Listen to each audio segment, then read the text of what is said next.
Pasensya na po kayo, sir. Pero kailangan mo talaga bayaran yan para mailabas ng anak ninyo. Ma'am, baka... Ma'am, yan mali. Makiusap. Ang laki na ng halagang yan. Baka pwede naman... Ma'am, pasensya na po kayo. Pero hindi namin nai-release ng car. Hindi namin po yan babayaran. Sarili mo, kinahanglan niya talaga. Tapos, gagawin lalagyan niya ng background niya. Taon to. 5,000 lang na tilihan siya. Yan na po yan.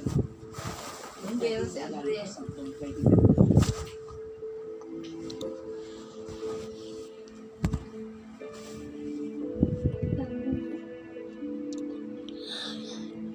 Ito po.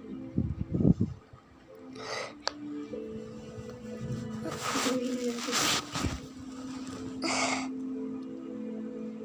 Ano kayo ito?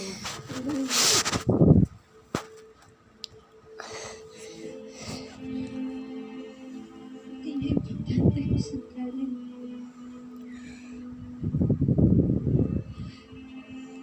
Bahala ka, mabigyan natin ng maayos.